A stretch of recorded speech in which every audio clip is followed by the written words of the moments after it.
Hey, yo, what's up, y'all? Peace and love. What up, though? It's your boy, Karan Joseph Riley, and welcome back to another nice watch. Happy Friday, everybody. God damn it. We're here. Thank God we made it to the weekend. Now, before we get into our watches, I want to introduce our new guest host of the day. Again, I told you Ernestine is on sabbatical doing her Thug Thizzle, producing dope Country Wayne skits. Tune into her skits when you get a chance. Check her out, see what she's been up to. And we wish you back soon, Queen. See you when I see you.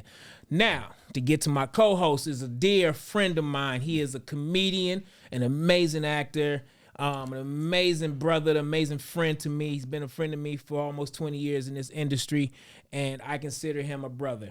His name, without further ado, Mr. Rod Minger. Hey, dog, that was a pretty good intro, dog. Was it good? That was good, dog. I was getting my Shannon Sharp on. I was getting I was saying it's a real Club Shay Shay-ish. You did it. Yeah. But I'm not about to be messy, so go ahead. No, I'm not about to be messy either. Not about to be messy. How you doing, man? I'm doing good, man. I'm good, man. Just got back from Costa Rica, so I'm all refreshed and re-energized. Yeah, like you got a couple shades darker. Yeah, man. Call me Tay Diggs, man. You know what I'm saying? Well, not that dark. Yeah, I ain't get that dark. Nope. I ain't stayed that long enough. All right, well, okay. Nope. Yep. Nah, okay. Idris Elba? No, I ain't that dark. Give it up. It's okay. I'm still Martin. Yeah. Okay. Yeah, you still Martin. You're still Martin. Okay, so, but just okay. funny story about us two. Like, we've been cool for a long time. So whenever we used to pick up the phone and call each other, it's always like encouraging. I'd be like, "What up, Martin?" He'd be like, "What up, Will?" Of course, that'd be Will Smith, the pre-slap Will, but Will nonetheless. He's still Will, man. Go ahead, man. I mean, but that's the blunder. Okay. I want to get the Will all the way up to the blunder. Everybody has a blunder, man. Yeah, but I don't want to be remembered for any blunder. Okay, go ahead. Martin had some blunders too, man, but he's still a legendary guy. Martin stood in the middle of downtown and told people they trying to kill me, man. He said it out loud. You know. It was the sweater he was wearing. I'm not doing this. I'm not doing this. I'm not doing this. Martin's a legend. Will Smith is a legend. I don't care who they slap. Legends. They can slap everybody. As long as they don't get no cases, they good. But you're right. They don't have no cases. Okay, as long as there's no cases. You're right. Yeah. Okay, as long as you get no cases, y'all, it's all good. Yeah. Hey, man, so look, what's been going on with you, bro? Man, just been so I'm sorry, I'm a headliner now. You know what I'm saying? Yes, so you are. You've been on a tour. Yeah. For a minute now. So I went on the road a little bit with Carl Anthony Payne from Martin. Hilarious, ironic. And now I'm starting to do some spot dates on my own. So right now I got Montgomery, I got Ohio this weekend. I got Little Rock, Arkansas, the Nut House Comedy Club. Prayerfully going to Birmingham to the Stardome in August. I just did Atlanta, Martin Luther King weekend. You and the Queen Terry came out. That was pretty dope. So I'm just kind of traveling around, getting my comedy on, man. Just kind of lock in, bro. And still auditioning with the acting thing. But I think I'm at the point now, man. I'm ready to kind of produce my own stuff. Yeah, I'm tired of waiting. I'm tired of waiting, bro. I'm tired of, somebody send me a little audition, I audition, get a call back. And I don't know about you. Hey, let me ask you this. Do callbacks bother you more than not hearing anything? I don't know. I don't think I look at any of it in kind of way. Yeah, I think so. So what it was for me last year, I had a lot of callbacks and check avails and all that, right? And then get them. Right. And I'm like, when you get a lot of those collectively, it starts to kind of mentally like, whoa. That just means you're close. Yeah, man. That means you weren't the first choice. Yeah, I wasn't the first. You were in the mix though. Yeah. That's how I always looked at it. Like I got an availability check recently on the big show, and I got it like a week out, and then all of a sudden the day I was about to leave to go do the play in Chicago last week, and they called me and said, "Can you do this episode?" And I'm like, "Man, I got a prior engagement. Yeah, like I got a dip. And now if you can make it work, I just miss rehearsal. Yeah. And I come shoot, and then I pull up and just do the show real quick and figure it out. That's fair. It was a night shoot, so we couldn't get it done. Yeah. But I didn't take any offense to it. I just looked at it as, well, if you wanted me to be available to do it really, which means I'd have been your first choice, and you wouldn't have been looking for that role in the 12-hour because the guy you wanted wasn't available to get it. So then I got the second place part of it. It really wasn't mine in the first place. That's why I wasn't tripping if I got it or not at that point. Yeah, that usually feels like you're replacing somebody in the last hour. But if it was gonna be mine, it was gonna be mine. Yeah. That's why if I wasn't the first choice, then it was just up to universal law at that point to really put me in that position at that point. So I don't really think about it like that. I look at it more of as like, okay, I was in the mix. Yeah, that's fair. And knowing how I think, you'd be like, well, that's their loss on that one. You know what I'm saying? And I always think of it being their loss. Very light skinned of you. Yeah. But I get it. But but I think that's what it's doing with me, man. It's got me want to produce and write and do my own stuff, and just kind of got to work my way in there like that. I think everybody's route is going to be different. And I think I'm creative enough to create something cool enough to be like, all right, maybe this can give me the wave that I'm looking for. You know what I'm saying? Well, that's the first step of anything working is believing it is. So Yeah, I think you got that part down packed, and I think if you just put the work behind that, you're gonna be just fine. Yeah, 'cause I'm dropping hundreds of skits a year, bro. Like they're dropping all the time, so I keep myself circulating. So I'm always on somebody's mind some way, whether it's on the forefront or in the subconscious. Or they've seen me somewhere. Like I just met David Shan for the first time today.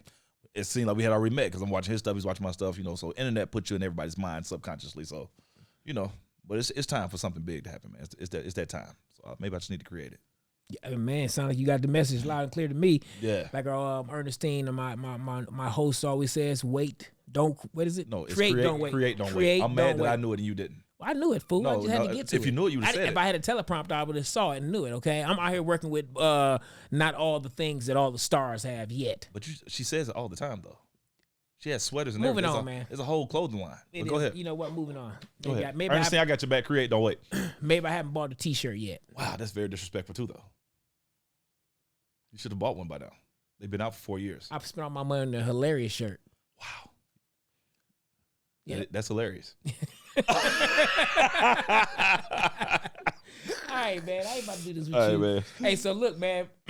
I've been knowing you a long time, but we never really talked about movies and TV and stuff. We talked about everything else. Acting, under auditioning, the world. working. Yeah, we didn't talk about all that. Yeah. But we never really talked about, dog, you've been watching such and such, or you've been watching such and such. It's always been just everything else but that kind of stuff. Just work. Always work. Right. Never what we watch. You know what it is, though? I think when two very headstrong actors or entertainers are around each other, it's always about what are we doing? You know what I'm saying? We'll never think about our pastime. Like, what are you doing when you're just chilling? What are you watching when you're just chilling? I don't think we ever have those types of conversations. Well, I don't know about that headstrong when you going, pause. I don't pause anything, bro. I know what I meant. I know what I meant when I said okay, that. I want to make sure somebody else knew what you meant. Yeah. I don't want no kind of things getting misconstrued. Bro, you know what I'm saying? headstrong? I'm just trying to say. You Bro, gotta be I'm just saying. when it's a lot of stuff going around these days with double entendres. Here we go. Nice watch. Nice watch is a double I'm not entendre. succumbing to none of this pause stuff. I know what I said and what I meant when I said. To this pause stuff? I'm not succumbing to none of that. I know what I meant when I said what I said. So you're going to run full speed through it? Bro, whatever I said, I know what I meant when I said it. Full speed, right on. Take it how you want to. You're going to go headstrong through it. All right, listen. Anyway, like I was saying, I think when we're around each other, I think we're talking about like, how's your family? What are you working on? What are you auditioning for? But I don't think we've ever took time to be like, yo, man, what you watching? I don't think in all these years, because I met you in 2010. Yeah. And I don't think in between 2010 and 2024, I don't think I'm like, what you watching? I don't think I've ever said that. Not once. So it's the perfect time to do it now. Yep. So what are you watching? Right now, I'm binging some old stuff, bro. Okay. So what's happening is, I lost 3.5 to 4 years on the Disney cruises where I wasn't watching any TV. Right. So there's a lot of dope shows that I missed. So I just finished House of Lies with Don Cheadle, which was an amazing show. Yep. I'm currently watching Brooklyn Nine-Nine, which is hilarious. Yep. I'm forever going to sleep to Martin Family. That's one of my favorite, just pass by shows. Permanent nice watch. Yeah, you can watch that to the end and start over and watch it again. Right. It's pretty dope. And I'm forever an Office fan. Office. Forever night watch. That's another forever nice watch. Office and Classics. Office and Martin are right here with me, bro. I can watch both of those anytime of the day. That's what classic is, man. It's classic. A nice watch forever. Yeah, so that's where I'm at. That's what I'm watching. And so Brooklyn Nine-Nine is the freshest one. Okay. And then and I'm watching You. Now You is current. Yeah, this was season 2. This is season 4. 4 on season Netflix, 4. Right? Yeah, it got pushed back. It's on Netflix, okay. But yeah, You is actually really dope. But they're taking a really long hiatus because of the strike and everything. But it's coming back. So what did you like about You that makes it unique? You is it's like you can't even say what genre it is. You want to say drama, but it's actually it's a thriller, right? It's a thriller, but it's not the thrill you would think. It's some thrilling things that happens in the show. It would probably fall under thriller, psychotic, psychological. It'd be thriller, psychological. Dramatic. I guarantee if we pull it up dramatic. On Netflix right now, that'd be the description. those gonna be the descriptions, man. Right. But it's so well written, bro, because it's like there's always a surprise element, man. It's always something that you don't see coming. That makes it a thriller. That's what makes it a thriller. Mm-hmm. But then the drama of it all, because the guy is in love with the girl, right? He's in love with he's in love with several girls. Okay, so but he only picks one at a time. So the way I would break him down, he plays a guy named Joe Goldberg. So there's a psychological. Yeah, that's psychological. Clearly has an issue. So he's like, if I had to explain to somebody that hasn't watched the show, he's like the epitome of a stalker. But the reason he's a stalker is because he is a very, very sheltered kid. Right. He was raised by his orphan father who owned a library. So he wasn't allowed around any technology, didn't watch any TV, but he owned this library. So he worked at the library as a kid growing up. But whenever he would get in trouble, downstairs in the basement of the library, they had like this refrigerated area for the special books so they could keep preserve them. Yeah, so they could preserve them. So whenever Joe got in trouble, his name is Joe Goldberg on the show. His foster dad would lock him in the refrigerated book area and make him read certain books. Mm-hmm. But you talking about he's starting this situation at 5, all the way until he's like 20. So he's like, by the time he's 20, he's like, how Cat Williams said, he's read 3,000 books a year. Right. Like he's locked in. So he knows everything about everything. Like this dude, he's kind of a genius. Right. He doesn't learn about the internet from the internet. He learns about the internet from a book. So now his father's gone. He owns the library. And what he does is he's never dated a girl before. Right. So when he meets people, he fantasizes about them and what kind of story and what kind of life they will live. But what he does is, I have to do whatever in that girl's life to make this fantasy come true. So if she had a boyfriend, I need to put the boyfriend in the refrigerator. If she has a crazy job, I need to find a way to get her fired from that job. Like he just tries to place himself in everybody's life. But the stuff he does, it always leads to somebody disappearing. Right. And that's what makes it a thriller. But the story is great, and something funny happens every episode. So there's comedy, there's drama, and the writing is good. And this guy, Joe Goldberg, the character he's playing, bro, is so believable. You think, like, if you met him in person, that's who he would be. Got it. So I think that's what I dig about it, man. And I'm ready for it to come back. I think you love it, man. You need to check it out. Yeah, you definitely got my interest on that one. I'm definitely going to look into it for sure. Yeah. So shot well, cinematography, we got to go over shot very well, yeah. So you already talked about the writing, the acting's phenomenal, obviously. And I went to the set. I went to Warner Brothers. Oh, snap. Okay. And I got to see the set of where they shot it at, man. So, I got to see the behind the scenes, too. So it's pretty dope, man. All right. That's dope. Yeah. So, this is the final season coming up next month. So I'm looking forward to it, bro. Check it out. You can find it on Netflix, right? It's on Netflix. So you get that a nice watch. Bro, that is a nice watch. Nice watch. You watch 3 episodes, you're going to be calling me like, hey, bro, I'm stuck. Got it. I'm going to call you, too. Yeah, you're going to be stuck, bro. All right. So what I've been watching, man, is new to Netflix. It came out, I think, maybe last week or 2 weeks ago. It's been like on the top 10. I did one of Ernestine moves. I went to the top 10 and just made it easy on myself. Okay. But it was interesting because I saw the preview, sci-fi, so it's right up my alley. So it'd be considered a sci-fi drama. Maybe a little comedy. Okay. They got some funny characters that make light of the situation. So the story is basically about a group of friends. Okay. An exceptional group of friends because basically 2 of them are 3 of them are astrophysicists, basically people that like study quantum physics and all that, right? So they're like super, super smart. Okay. So what ends up happening is there's the science of the world stops making sense, which starts to alert all the scientists around the world, like what's going on, right? Right. And it started basically in the olden days when China and the world was kind of changing over from different ways and how they was going from communism to these different things to like more of a world view. So it started there, and one of the main characters is a Chinese woman who is basically the cog in the whole machine of the movie. I don't want to give too much away because it's really dope. Right, that's how it, yeah. It's a sci-fi movie. I'm gonna give you some hints. It's got aliens, of course. So that if you like aliens, plug in for sure. What's the name of it? 3-Body Problem. It's actually an adaptation from a hit novel. Okay. I don't know if it's a series of books or is it one book, but it's actually a book that was super big time when it came out, and now this is an adaptation of that. So I'm gonna do some more research on it and start digging into the book. Maybe read the book because the show is 8 episodes on Netflix. I think the episodes average about 45 to 55 minutes in that range. It moves super fast. The story is super tight and connected, so you gotta pay attention. You can't, be surfing Facebook. Can't blink. Yeah, you can't be surfing Instagram and watching this at the same time, or you're gonna miss something and you be spending time. Does that bother you when people do that?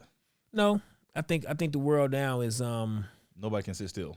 I think the world, most people before the world got so busy, the average attention span was like 20, 30 seconds or something. Yeah. It's probably 10 seconds now, 5 seconds now. So what ends up happening now is it gives you more freedom as an artist to not really care about people's thinking about anything about you really, because they're not really paying any attention to anything anymore. Yeah, it's real quick. You just got to just have fun and do you. Yeah. And not be concerned about who's seeing it, what they're thinking, and all of that, because the people that's supposed to see it gonna see it, and the people that's gonna pay attention, and it's just the world is different, bro. I don't think I like to watch a movie or a series with somebody and then start scrolling and then they're like, wait, what happened? Go back.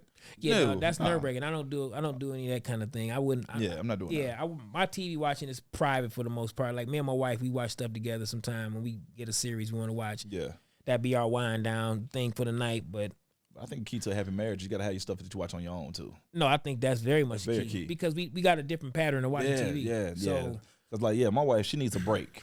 Like with something if it's suspenseful, so I gotta get this show a break. I'm like, I've never heard of that ever. Yeah, so. dog, Terry and I was watching some series. What's that series called, man? During the pandemic, it was Hey guys, it's Ernestine Morrison here. And have you ever thought to yourself, I want to be an actor?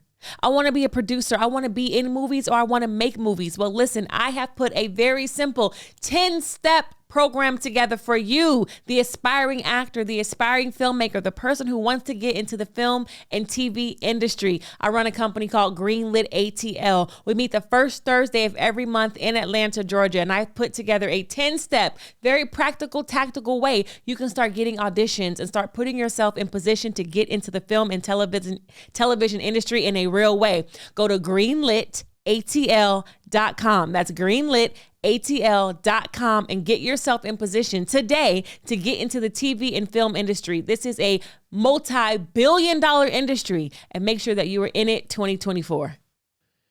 The one with Brody. Brody. Reese, you know what I'm talking about? It was on Brody. It was Big Time Show. Big Time Show. It was huge. It was about spies and all that. I don't know which one you're talking about. Brody. It was, golly, look it up, Reese, if you can find it.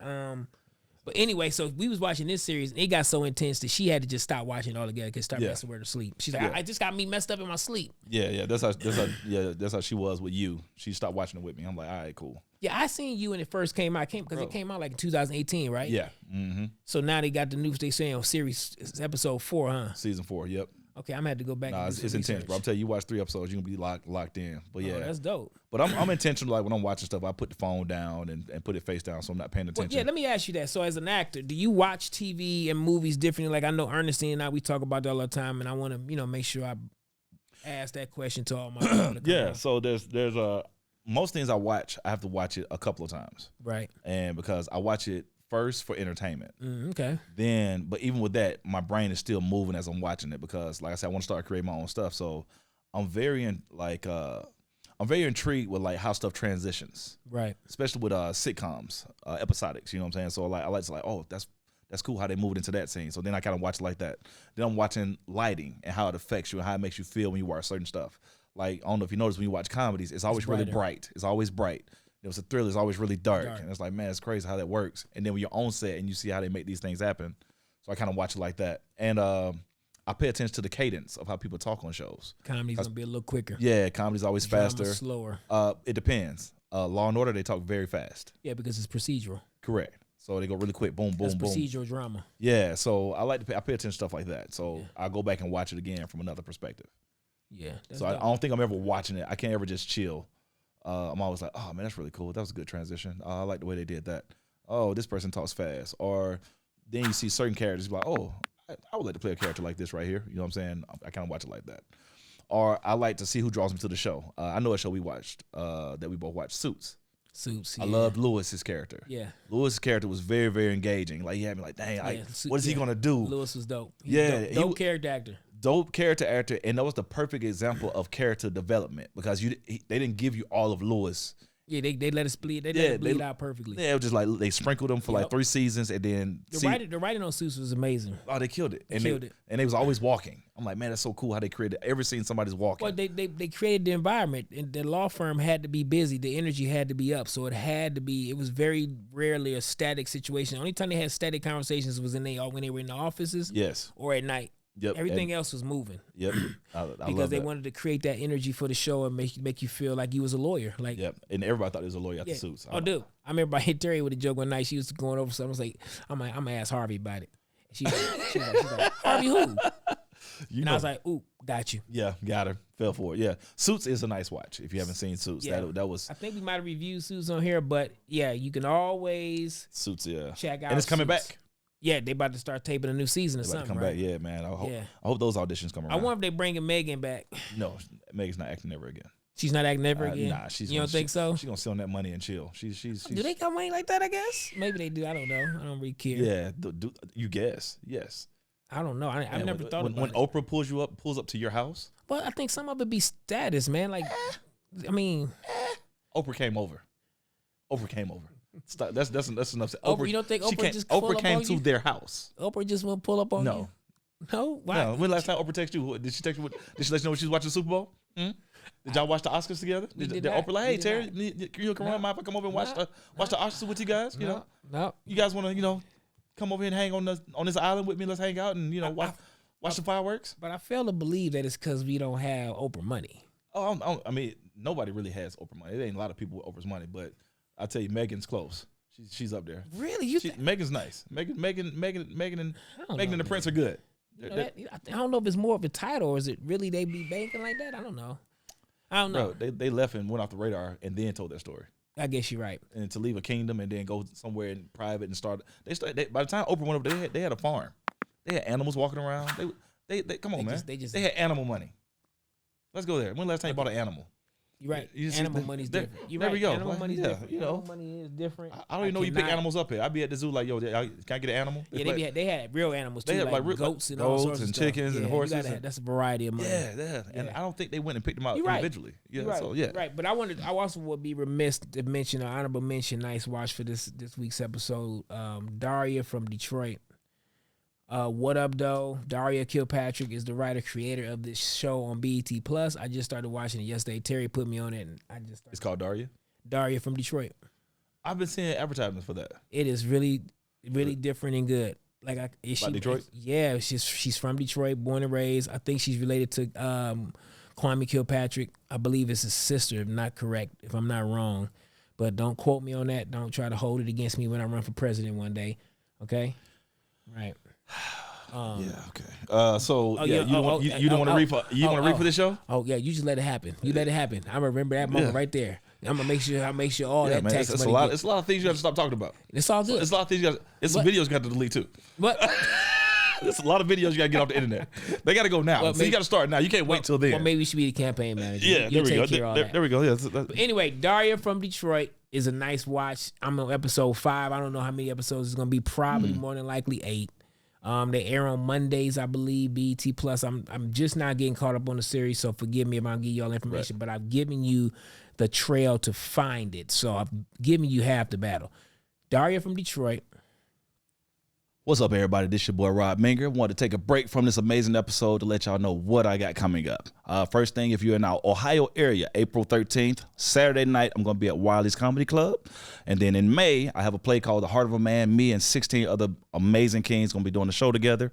And then also Montgomery, Alabama, May 24th, I'm going to be at my place, Uptown, doing comedy. Me, D. Anthony Turner, and my dude, J.R. Brown. Then Little Rock, Arkansas, I'm coming your way to the Nut House Comedy Club with my dog, Nate Williams. Make sure y'all check that out. And if you see this after this video, is like if the times have passed and you want to know about any of my other upcoming projects, please check out all my social media platforms, Facebook, Instagram, Twitter. I'm at Rob Minger on everything, and you can see all the things I have coming up. What's yours? You on Netflix. You on Netflix. And 3 Body Problem. So if you can't find nothing this weekend to watch, Check those out. pull up on those 3 titles.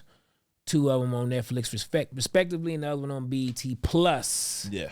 Right? So let it know right now, BET Plus, if you got children, don't pull up Daria from Detroit.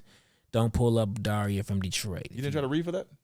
I didn't even know it was being shot until I saw it come out. So You don't sound Detroit, though. You don't have that what up, though, lingo. well, I say what up, though, a lot. You say it a lot? I never Pretty heard much. it, but okay. I mean, because I say it to you so much, you don't even know I say it. What up, though? I don't know. I guess so. Yeah. I don't think I've heard it. I said it to you today.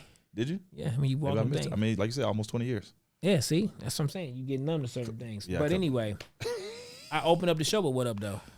You did open up the show. Now that I remember. Yeah. Gotta Peace get and up. love. What up, though? That's what's Yeah. up. Respect. Yeah, it's all good. But don't, like I said, don't watch Diary from Detroit with any children. It's not for children. Under 12. But these days, maybe 10. These days, maybe 8. I don't know. These kids watch These everything. kids are really advanced these days. Yeah, so they different I'm not 100% sure if there really is. It's up to the parent. It's really up to the parent because my parent. daughter was watching it with me the other day and she's 9. My wife always gets mad at me, but they listen to everything together music wise. So I'm like, it's the same. It just depends on the parent because me and my grandma used to watch Def Comedy Jam together, and I had to be about 7, 8. Yeah. Yeah. So I mean, just I just think you just start to understand. I think it's better to give the kids the world, let them decipher how they're gonna move through instead of trying to hide stuff from them. Because they're gonna be surprised adults. Yeah. Then and not know how to cuss. Yeah, they ain't nothing worse than being an adult. You ever seen it? It's the worst. It's the worst. I've seen it. I ran into it. It's like a unicorn. It's like, who are you? Especially if they're black. If you're black and you're an adult and don't know how to cuss, it's bad. Like mother, what? Mother of Teresa. What are we talking about? Yeah, my mother-in-law says, "Oh sugar." She's Costa Rican though. Oh sugar. But it fits perfect. She nails it now. Sugar. That's good. So she doesn't curse. So she just has the right deflections and everything. The inflections are good. The energy's perfect. Okay, well then she just got creative, and maybe what we all should probably start doing, get more creative with our vernacular. I'm gonna do better. Instead of saying motherfucker, I'm gonna say come on. Clock's ticking. Nothing's coming as better. That wasn't a nice watch motherfucker. right there. That wasn't. But nothing's better than motherfucker, man. Nothing's better. I'm just saying. Look, EJ go see this episode. Like, look, I'm not there. He's cussing. Yeah, it's out of He's control. out of control. I know. This is a clean show? It wasn't till you got here. No, you didn't tell me anything though. You gave me no instructions. Give you the rundown. You gave me no run, bro. Did he give me a rundown? Be real now. I thought Reese didn't see your email. Reese gave me nothing. Reese didn't get the email. Reese, I got nothing. Well, you told me. well, you know what? Somebody dropped the ball somewhere. We get on that. Anyway, listen, guys. This has been another amazing episode of Nice Watch. I want to thank you again for joining us. Tune in to us. Follow Rob Minger at where? Instagram, Facebook, Twitter. Rob Minger on everything. Yes. And you know where to find me at. I ain't hard to find. Karan Joseph Riley across all platforms. Black Hammers is airing again. Rerun on Wednesdays. It's the rerun of the season 2, just so people know. So I just make sure I understand. It came on once. So integrity wise, I had to let you know these are. Because I'm about to change the name to Capper Joseph Riley. We're not going there. We're closing the show, all right? Yeah, Capper. All right. Again, thank you. This has been another episode of Nice Watch. We will see you next Friday. And if I never told you nothing else, I told you what was a nice watch. Keep paddling. Peace and love.